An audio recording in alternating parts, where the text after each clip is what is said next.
Hey everybody, welcome back to When Harry Met Board Games, where we feed our people with relatable content and our victory condition is your satisfaction. I'm Harry, and today we have another episode of Special Delivery, Huge Board Game Haul. And I have a few boxes here to start off with. Let's see what the mailman brought for us this time. So, first we're going to start with a smaller box here, and then we will work our way up to the bigger, I guess, more interesting boxes. It's presumed that the bigger boxes are usually what excites us gamers more, but sometimes a smaller box game can be very exciting, like this one, Arkham Horror, the card game. And this is just the base game. There's tons of expansions for this game. This is designed by Nate French and Matthew Newman, published by Fantasy Flight Games in their line of living card games. And for those who follow this channel, you might already know that I have a thing for the Fantasy Flight living card games and these style of games. So this is for the Arkham Horror game. I've recently been playing lots of Eldritch Horror, and I've gotten into this universe here, the H.P. Lovecraft universe. So these games tend to be very thematic, very story-driven, lots of narrative and things like that. It's a very immersive style of game. The mechanisms are typically Ameritrash in some of these. However, if this is a Nate French game, I expect it to be different. I'm a big fan of Nate French's Lord of the Rings, the living card game. That game is very well executed. Never played anything with Matthew Newman, but I'm interested in seeing this.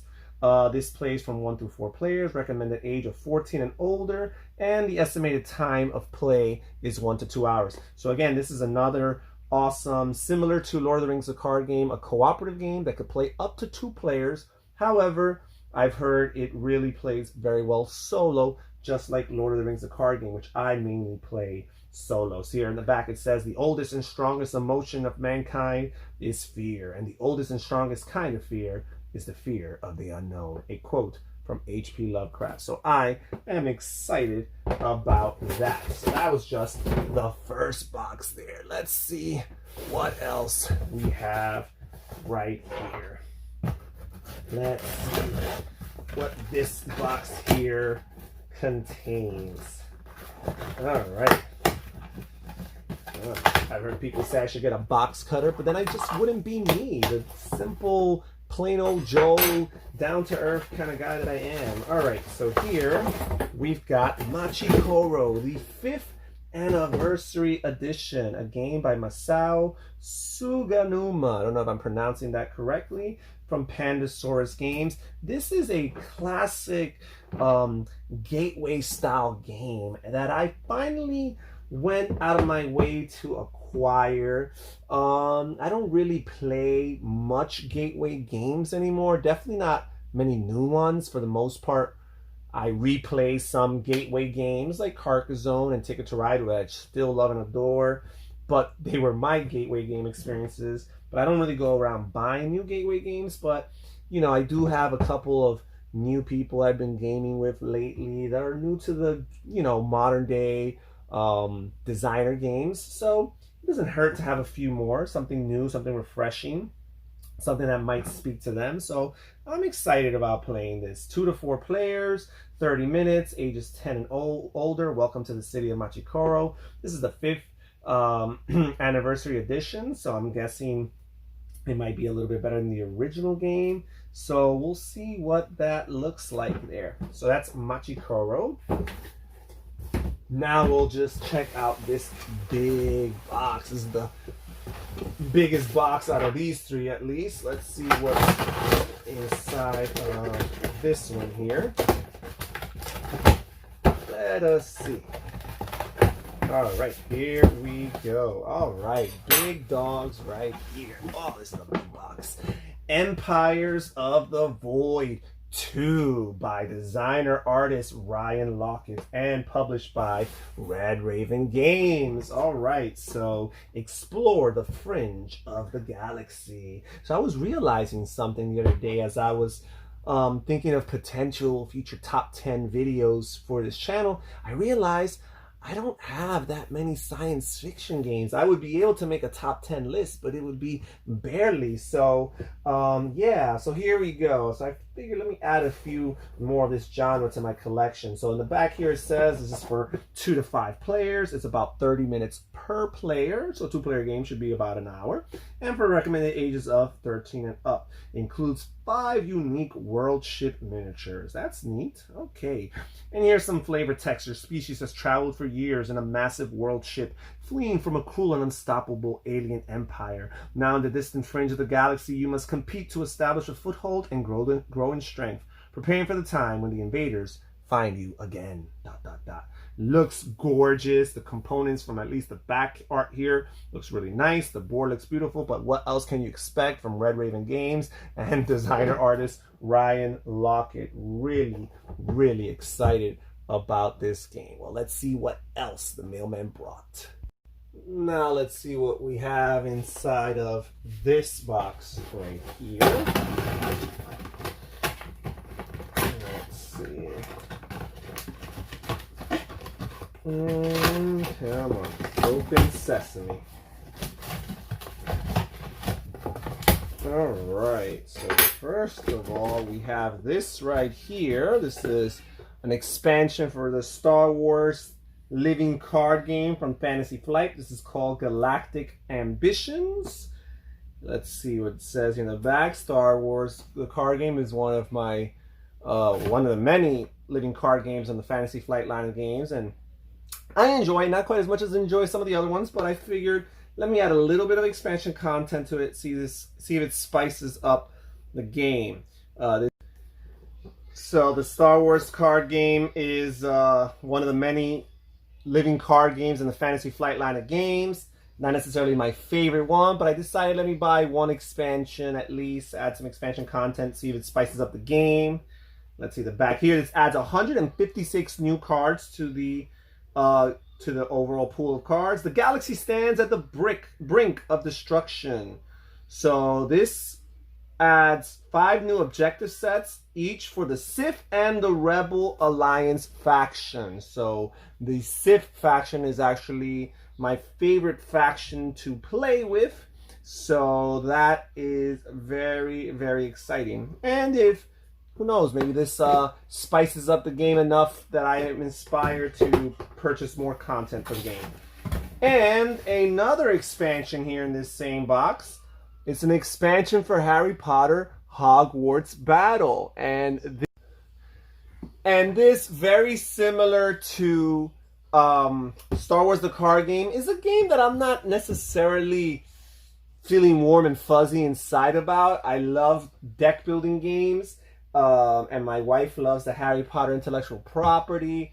But so far, the game has kind of fallen flat for me. Mainly because I think that it's too easy. Then again, I'm only on book 3 out of the 7 books in the base game. But I figured, hey man, let's add some content. I feel like most deck builders usually benefit from adding expansion content to them. So this, in the back here, you can see that it adds a new hero. It adds Luna Lovegood. It adds some new creatures. So not only do you have human enemies and villains, like in the base game, but now you have some creatures who are added to the enemies.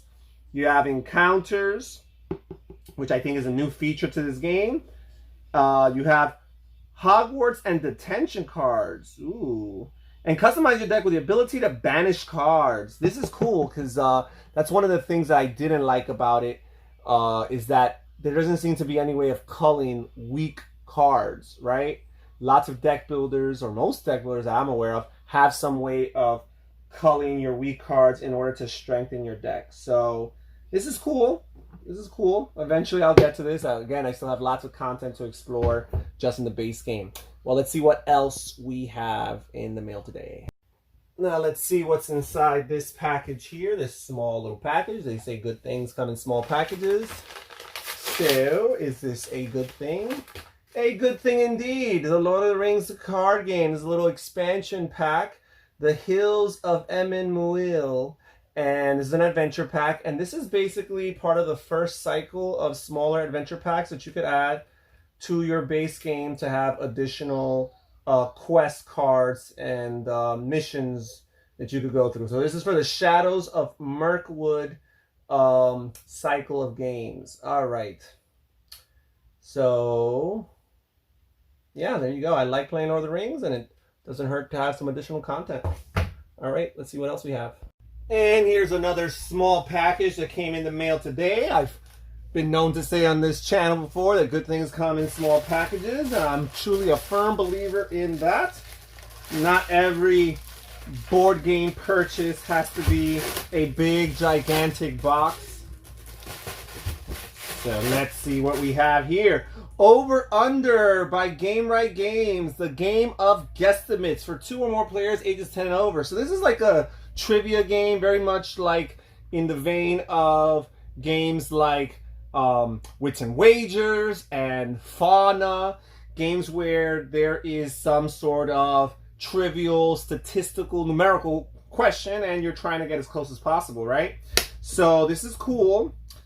This is actually designed by Reiner Knizia, according to Board Game Geek. There is no indication of that on the box. Oh, actually, it does say it right there. Game by Reiner Knizia. This is one of the few party-style games that Reiner Knizia has designed. He's designed a few others, but he's not really known for that style of game. But I'm interested. This is going to be my first, I think, my first Reiner Knizia party game. So I'm excited. I've heard some mixed comments about this, but I like trivia games, and I figure worst case scenario, I could recycle these questions for other games such as Wits and Wagers, which is one of my favorite party games. All right, let's see what else came in today.